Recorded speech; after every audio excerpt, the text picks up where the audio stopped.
Bismillahirrahmanirrahim. Assalamualaikum warahmatullahi wabarakatuh.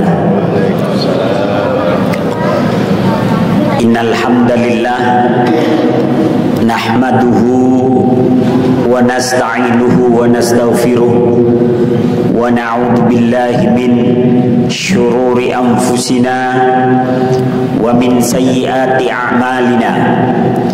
Man yahdihillahu fala mudilla lahu wa man yudlilhu fala hadiya lahu.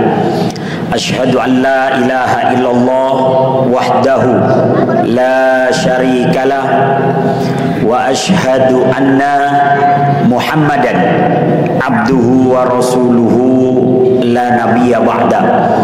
Allahumma salli wa sallim ala Muhammad wa ala alihi wa sahbihi ajmain, amma ba'du. Bapak-bapak dan ibu-ibu yang dirahmati Allah Subhanahu wa taala. Alhamdulillah pada siang hari ini kita telah melaksanakan sholat zuhur secara berjamaah dan mendengarkan tausiah sejenak. Mudah-mudahan duduk dan hadirnya kita di tempat yang mulia ini senantiasa menjadi pemberat timbangan amal baik kita nanti yaumul qiyamah. Amin ya rabbal alamin. Salawat dan salam senantiasa tercurah kepada Nabi Allah Muhammad sallallahu alaihi wasallam, kepada keluarga, para sahabat dan para pengikut beliau sampai akhir zaman nanti.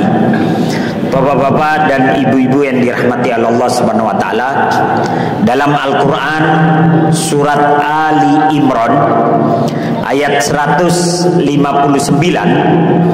Allah Subhanahu wa taala menyatakan, fa idza azamta fatawakkal 'alallah. Kalau kalian telah bertekad, maka bertawakallah kepada Allah, bersandarlah kepada Allah, berpasrahlah kepada Allah. Pepatah Arab pernah menyatakan, haqaiqul yaum umniyatul ams. Kenyataan hari ini adalah karena mimpi yang kita rangkai pada hari kemarin.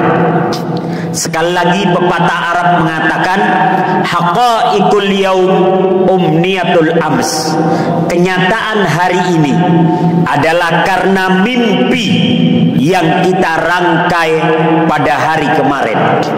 Berbicara tentang mimpi, berbicara tentang keinginan dan angan-angan kita, maka sejarah telah mencatat dalam tinta emasnya bahwasanya ada 4 orang pemuda. Mereka adalah generasi tabi'in. Mereka adalah putra dari sahabat-sahabat Nabi. 4 orang pemuda. Yang pertama adalah Mus'ab bin Zubair. Yang kedua adalah Urwah bin Zubair. Dua-duanya adalah putra dari sahabat Nabi Zubair bin Awam. Kemudian orang yang ketiga adalah Abdullah bin Umar, putranya Umar bin Khattab. Dan yang keempat adalah Abdul Malik bin Marwan, putranya Marwan bin Hakam. 4 orang pemuda generasi tabi'in di usia mereka sekitar 15 tahun. Mereka tawaf keliling Ka'bah. Setelah mereka sholat 2 rakaat, mereka duduk di bawah naungan Ka'bah dan mereka ngobrol bercengkrama. Tiba-tiba yang bernama Mus'ab bin Zubair, dia tiba-tiba berkata, tamannau, bercita-citalah kalian, berangan-anganlah kalian, bermimpilah kalian. Maka Abdullah bin Umar, putranya Umar bin Khattab, langsung menjawab, ibda binafsik, mulailah dengan dirimu sendiri. Maka Mus'ab tidak tanggung-tanggung, langsung dia mengutarakan 3 mimpinya, 3 angan-angannya, 3 keinginannya.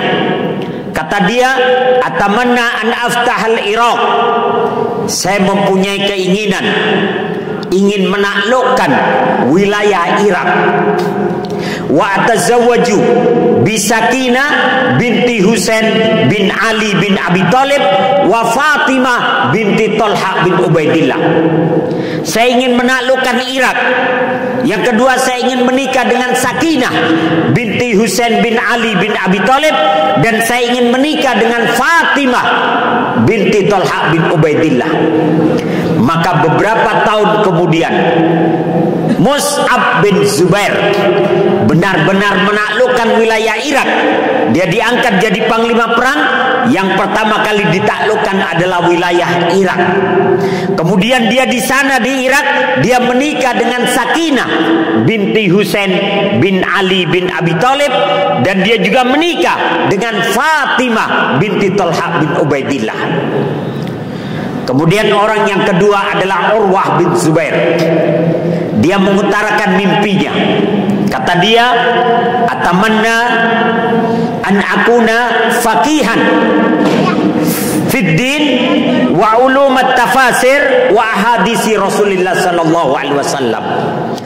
Saya mempunyai keinginan suatu saat saya paham tentang agama, paham tentang tafsir, dan saya paham tentang hadis-hadis Rasulullah sallallahu alaihi wasallam. Maka beberapa tahun kemudian Urwah bin Zubair menjadi ulama terkenal di Madinah. Tidak ada orang yang datang ke Madinah kecuali dia mengambil ilmu dari Urwah bin Zubair. Kemudian orang yang ketiga adalah Abdullah bin Umar, putranya Umar bin Khattab. Dia mengatakan, atamanna an akuna min ahlil jannah. Saya mempunyai keinginan, saya mempunyai mimpi, suatu saat saya menjadi salah satu dari penghuni surga. Maka beberapa tahun kemudian Abdullah bin Umar benar-benar menjadi perawi hadis, paham tentang tafsir, paham tentang agama. Hal-hal kecil sunnah dari Nabi dia lakukan. Bahkan sampai jihad fisabilillah dia pun turut serta. Maka kemudian orang yang keempat adalah Abdul Malik bin Marwan. Abdul Malik bin Marwan mengutarakan mimpinya atau keinginannya. Kata dia, atamanna an akuna khalifatan. Saya bermimpi, saya mempunyai keinginan suatu saat saya menjadi seorang khalifah, menjadi seorang presiden. Maka beberapa tahun kemudian Abdul Malik bin Marwan benar-benar dilantik menjadi seorang presiden, menjadi seorang khalifah. Dan dia adalah khalifah yang paling muda pada zamannya, tapi dia paham tentang agama, paham tentang kemiliteran, dan paham tentang politik. 4 orang pemuda duduk di bawah naungan Ka'bah mengutarakan mimpi mereka, dan kemudian beberapa tahun mewujudkan mimpi dan keinginan mereka. Sebuah mimpi kalau sekedar diucapkan maka dia hanya sekedar mimpi. Tapi sebuah mimpi ketika kita mencanangkan waktu kapan akan kita mewujudkannya, maka mimpi itu telah naik satu tingkat menjadi sebuah cita-cita. Cita-cita adalah mimpi yang bertanggal. Cita-cita adalah mimpi yang telah ditetapkan kapan dia akan mewujudkannya. Contoh, ketika kita mengatakan saya ingin menikah, ya sampai kapanpun menjadi mimpi karena dia belum menentukan kapan. Tapi kalau dia mengatakan saya ingin menikah September 2025 misalnya, maka mimpi itu telah naik satu tingkat menjadi sebuah cita-cita. Ketika kita mengatakan besok saya mau bangun pagi, maka itu baru sekedar mimpi.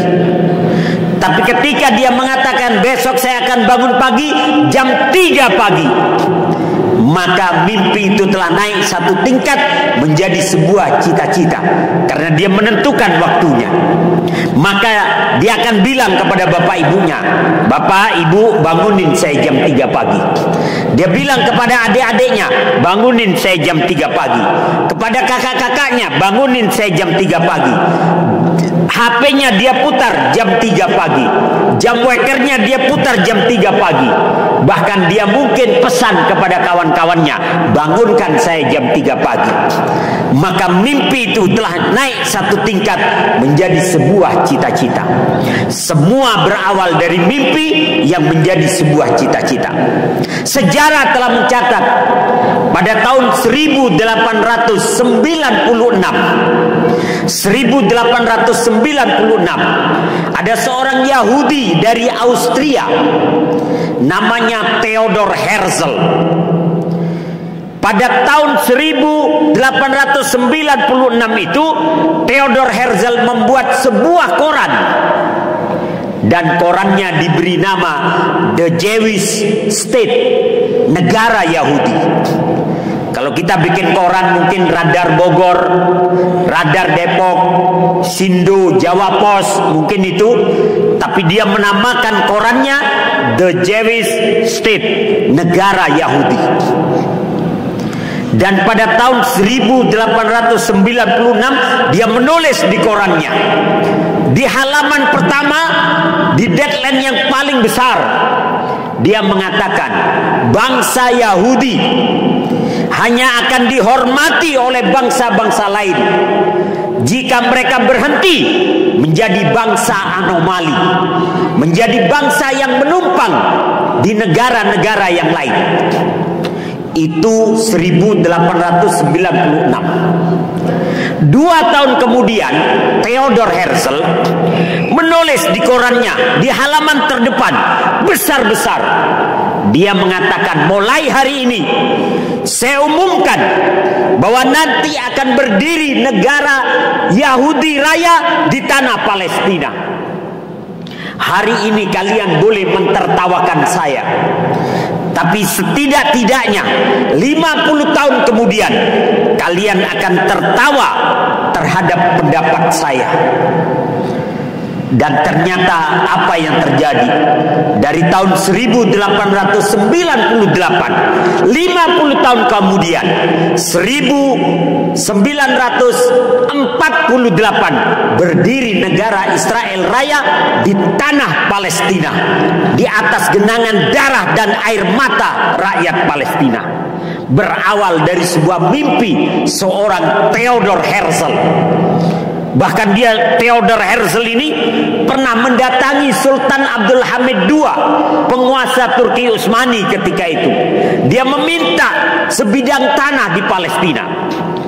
Tapi Sultan Abdul Hamid II dengan tegas mengatakan, "Sejengkal pun tidak akan kami berikan kepada kalian, karena aku mencium bau busuk bahwa di bendera kalian itu ada garis biru di atas dan di bawah. Itu perlambang sungai Nil dan sungai Efrat. Kalian ingin menguasai wilayah Nil sampai ke Efrat, dari mulai tanah Mesir sampai ke Irak. Sejengkal pun tidak akan kami berikan kepada kalian." Maka Theodor Herzl kemudian punya rencana menjatuhkan Sultan Abdul Hamid II, dan benar-benar dijatuhkan, sehingga kekhilafan Turki Utsmani jatuh pada tahun 1924. Berawal dari sebuah mimpi yang naik satu tingkat menjadi sebuah cita-cita.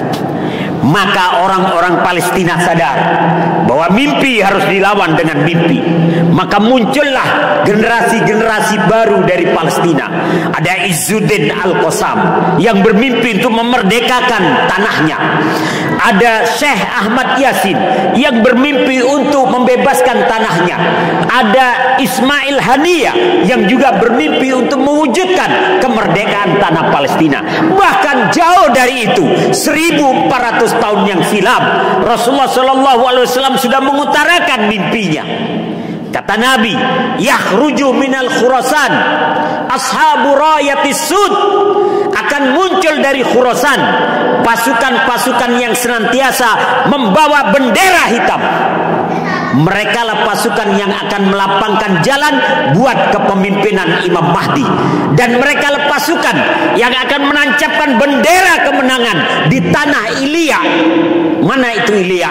Palestina. Ma'asyiral muslimin, as'adakumullah fid darain. Berawal dari sebuah mimpi yang naik satu tingkat menjadi sebuah cita-cita. Rasulullah sallallahu alaihi wasallam sangat menghargai orang yang punya mimpi, punya keinginan baik dalam hidupnya. Sehingga Rasulullah sallallahu alaihi wasallam menyatakan, "Man hamma bi hasanatin falam ya'malha kataballahu indahu hasanatan kamilah. Wa man hamma biha fa'amilha kataballahu lahu asyru hasanat ila 700 ila ad'afin katsirah." Kata Nabi, barang siapa yang mempunyai keinginan yang baik, mempunyai harapan yang baik, maka Allah, walaupun dia tidak mampu melaksanakannya, maka Allah telah mencatatnya satu kebaikan yang sempurna. Jadi kalau kita punya keinginan baik, punya cita-cita baik, punya mimpi yang baik, kemudian kita tidak mampu mewujudkannya, maka Allah telah mencatatnya satu kebaikan yang sempurna. Waman hamma biha, barang siapa yang punya keinginan yang baik dan dia benar-benar mengamalkannya, melaksanakannya dalam kehidupan sehari-hari, kataballahu indahu asyru hasanat, maka Allah mencatatnya sebagai 10 kebaikan, bahkan 700 kali lipat, bahkan berlipat-lipat dari itu. Suatu hari Rasulullah sallallahu alaihi wasallam dalam sebuah perjalanan, beliau menginap di tengah-tengah padang pasir. Karena beliau berkewajiban untuk sholat tahajud, maka beliau malam hari keluar dari kemahnya. Dan dilihat oleh seorang sahabat namanya Rabi'ah bin Ka'ab. Dan Rabi'ah tahu Nabi akan kencing dan kemudian Nabi akan berwudu untuk sholat tahajud. Maka Rabi'ah buru-buru membawa ember berisi air. Ya Rasulullah, gunakan air saya untuk buang hajat Anda dan berwudu Anda. Maka diambil oleh Nabi. Setelah beliau berwudu, beliau kembali dan mengembalikan ember itu kepada Rabi'ah bin Ka'ab. Kemudian Nabi berkata kepada Rabi'ah, "Tamannau, utarakan yang menjadi keinginanmu, utarakan yang menjadi mimpimu." Maka Rabi'ah berkata, "Atamanna murafaqatika fil jannah." Saya punya keinginan ya Rasulullah, menemani Anda di dalam surga. Subhanallah. Ditawari sesuatu oleh Nabi, dia meminta surga. Kalau kita mungkin ditawari, kamu mau apa? Mungkin kita minta rumah, mobil, kendaraan, tanah atau apa. Atau mungkin kita minta komisaris dan sebagainya. Tapi Rabi'ah ketika punya kesempatan emas, diberi sesuatu oleh Nabi, dia mengatakan, "Atamanna murafaqatika fil jannah." Saya ingin menemani Anda di dalam surga. Maka Nabi mencoba mengalihkan pada urusan dunia. Nabi ingin memberikan sesuatu, mungkin onta, mungkin kuda, atau tanah, atau rumah. Maka Nabi mencoba menawar. Kata Nabi, "Awa ghairu dzak?" Apa tidak ada permintaan lain selain itu? Apa kata Rabi'ah? "Huwa dzak ya Rasulullah." Hanya itu saja yang menjadi keinginan saya. Maka Rasulullah tersenyum kemudian berkata, "Fa'inuni bikatsratis sujud." Maka bantulah aku untuk mewujudkan cita-citamu itu, mimpimu itu, dengan memperbanyak solat-solat sunnah, dengan memperbanyak sujud dalam solat-solat sunnahmu. Betapa Rasulullah menghargai orang-orang yang punya visi ke depan, orang-orang yang punya mimpi, harapan dan cita-cita. Ketika semangat dan harapan telah hilang dari jiwa kita, maka segeralah membuat keranda jenazah untuk mengubur mimpi dan cita-cita kita. Karena hanya orang yang punya mimpi dan cita-cita, dia akan terus bertahan hidup. Kondisi apapun ujiannya, dia akan terus bertahan sampai dia mewujudkan mimpi dan cita-citanya. Tapi ketika seseorang tidak lagi punya harapan, tidak lagi punya mimpi dan cita-cita, berapa banyak mereka kemudian melakukan bunuh diri karena sudah capek dengan kehidupan. Ma'asyiral muslimin as'adakumullah fid dharain. Umar bin Khattab pernah dia mengumpulkan para sahabatnya di rumahnya. Ketika beliau jadi khalifah, beliau tidak punya istana. Rumah beliau itu menjadi istana. Dikumpulkanlah para sahabat. Kemudian Umar berkata, tamannau, ucapkan apa yang menjadi mimpi kalian, ucapkan apa yang menjadi keinginan kalian. Maka ada sahabat mengangkat tangannya, atamanna ayyakuna mil'u hadzal bait zahaban fa unfikuhu fi sabilillah. Saya berangan-angan seandainya di rumah ini penuh dengan emas, kemudian aku akan bersedekah semuanya di jalan Allah. Maka sahabat yang lain angkat tangan, atamanna ayyakuna mil'u hadzal bait lu'lu'an wa marjan fa unfikuha fi sabilillah. Aku berkeinginan, berangan-angan seandainya rumahmu ini wahai Umar penuh dengan intan dan permata, kemudian aku akan mensedekahkannya semua di jalan Allah. Maka Umar tersenyum. Kemudian Umar berkata, atamanna ayyakuna mil'u hadzal bait rajulun ka'abi Ubaidah ibnul Jarrah fa ujahidu ma'ahu fi sabilillah. Kemudian Umar mengutarakan mimpinya. Aku bermimpi, aku berangan-angan seandainya di rumah ini penuh dengan orang-orang seperti Abu Ubaidah ibnul Jarrah, maka aku akan berjihad bersamanya sampai tetes darah yang penghabisan. Kenapa Umar memilih Abu Ubaidah ibnul Jarrah? Abu Ubaidah ibnul Jarrah seorang sahabat Nabi dari 10 sahabat yang dijamin masuk surga.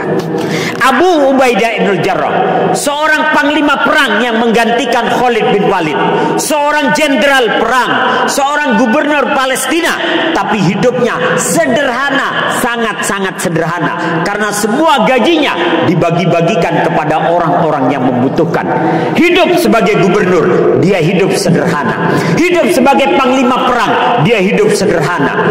Ketika Umar mengunjungi rumahnya di Palestina, Abu Ubaidah melarang, jangan wahai Amirul Mukminin, satasiru ainaka, kalau engkau mengunjungi rumahku engkau akan menangis, engkau akan memeras air matamu.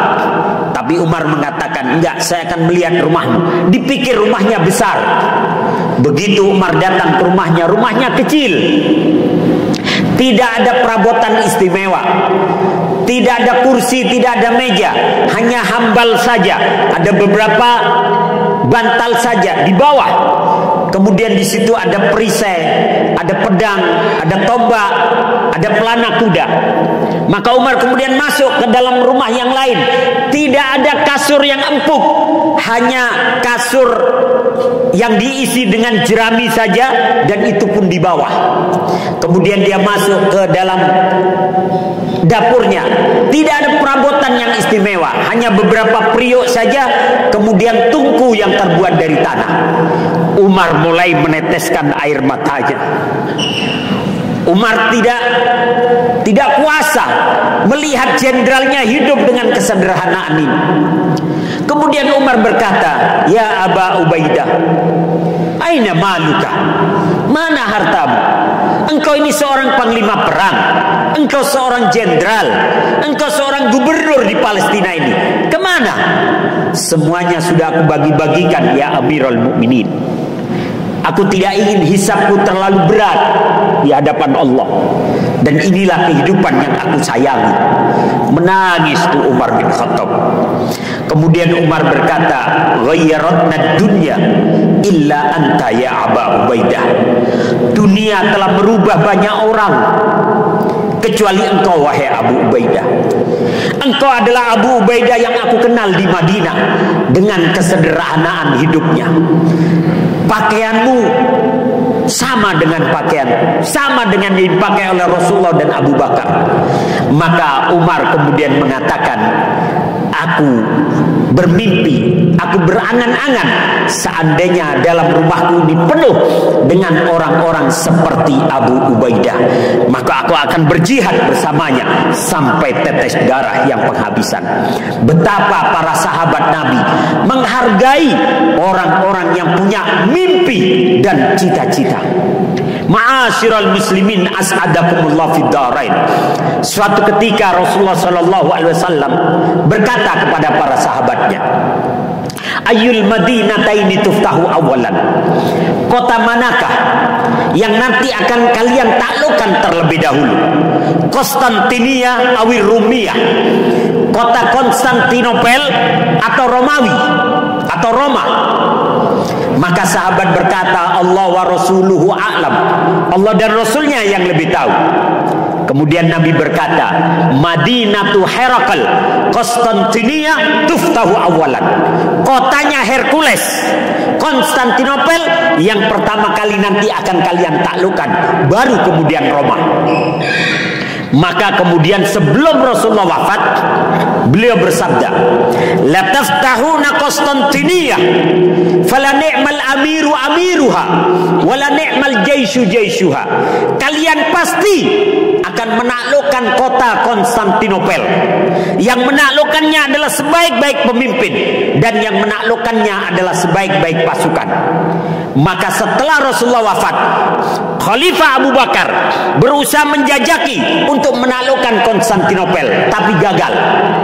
Karena kota Konstantinopel, kotanya Hercules, itu sudah berdiri lebih dari 3000 tahun lamanya.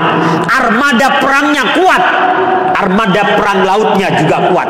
Lautnya dipenuhi dengan rantai-rantai besi, sehingga kalau ada kapal musuh yang lewat akan tersangkut di sana, tidak bisa maju, tidak bisa mundur. Abu Bakar gagal, Umar pun gagal, kemudian Utsman, Ali, Muawiyah dan khalifah-khalifah yang lain mencoba menjajaki Konstantinopel, semuanya belum berhasil. Sampai 820 tahun kemudian, 820 tahun kemudian lahir seorang anak muda dari dinasti Utsmani, namanya Muhammad Al-Fatih Murad. Lahir ini anak dari kecil, dari usia 7 tahun bapaknya mengajarkan, kau harus menaklukkan Konstantinopel, karena itu mimpi Rasulullah. Guru ngajinya pun berkata, engkau harus mewujudkan mimpi Rasulullah. Maka setiap Al-Fatih Murad ditanya oleh orang di usianya 7 tahun, apa nak cita-cita dan keinginan? Dia mengatakan, saya ingin mewujudkan mimpi Rasulullah Shallallahu Alaihi Wasallam, Konstantinopel. Di usia berapa kau akan menaklukkannya? Di usia 21 tahun. Apa yang terjadi? 21 tahun kemudian Muhammad Al-Fatih Murad membawa 250.000 pasukan menuju Konstantinopel.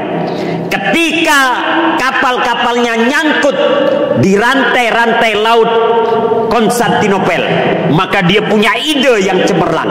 Kapal-kapal laut itu dinaikkan ke daratan, dibuat papan-papan yang dilumuri dengan oli. Kemudian dia bikin papan-papan sampai menanjak ke perbukitan. Dalam waktu 1 malam 70 kapal perang sudah pindah dari perairan Golden Horn langsung ke benteng Konstantinopel, dan itu tidak dipikirkan oleh orang Konstantinopel. Sehingga mereka mengatakan, gila ini Muhammad Al-Fatih Murad, kapal lewat perbukitan hanya semalam 70 kapal. Maka kemudian mulailah dibombardir Konstantinopel, dan akhirnya Konstantinopel pun jatuh ke tangan kaum muslimin pada tanggal 29 Maret 1453. Dan kemudian kota Konstantinopel dirubah namanya menjadi Istanbul, kota Islam, atau kita mengenalnya Istanbul. Kemudian Muhammad Al-Fatih Murad mengatakan kepada orang-orang Konstantinopel, kalian yang masih ingin hidup di tanah ini, silahkan kalian tetap dengan keyakinan kalian. Kami tidak akan memaksa kalian untuk masuk Islam. Kami juga tidak akan mengancam kalian dengan pembunuhan. Silakan hidup berdampingan dengan kami. Itu Muhammad Al-Fatih Murad. Dialah sebaik-baik pemimpin dan dialah sebaik-baik pasukan. Berawal dari sebuah mimpi yang kemudian menjadi sebuah cita-cita. Maka rangkailah mimpi dan cita-cita kita di awal tahun Masehi ini. Apa yang akan kita lakukan di tahun ini? Hal baik apa yang akan kita lakukan? Kalaupun suatu saat kita tidak mampu mewujudkannya, paling tidak kita pernah bahagia dan kita pernah mendapatkan pahala karena telah merangkai mimpi dan cita-cita kita. Sekali lagi, haqaiqul yaum umniyatul ams. Kenyataan hari ini adalah karena mimpi yang kita rangkai pada hari kemarin. Aqulu qauli hadza. Assalamualaikum warahmatullahi wabarakatuh.